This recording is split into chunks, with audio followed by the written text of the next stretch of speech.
perayaan malam pergantian tahun 2019. Perlu kami sampaikan, untuk pengamanan kali ini Polresta Palembang didukung personel dari Polda, kemudian dari jajaran TNI dan di samping lainnya, total sejumlah 1.483 personil nantinya akan diterjunkan mengamankan wilayah Kota Palembang pada malam pergantian tahun.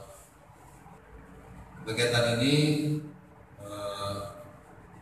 dilakukan oleh jajaran Polri dan di samping lainnya dengan kita menempatkan kurang lebih ada 31 titik lokasi yang akan diamankan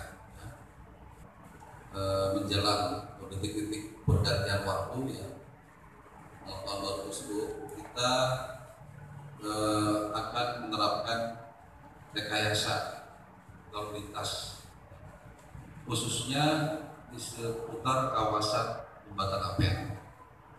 Jadi nantinya kendaraan-kendaraan yang melintas baik dari arah Simpang Caritas maupun dari arah Seberang Ulu ya nanti akan kita alihkan. Sebagai contoh, kendaraan yang melintas dari arah Simpang Caritas menuju ke Jalan Sudirman, menuju Ampera, itu nanti di Simpang Citi akan dibelokkan kaki melalui ruas jalan Kolonel Atmo dan sekitar. Kemudian lalu lintas yang dari arah Seberang Ulu nanti akan dialihkan di flyover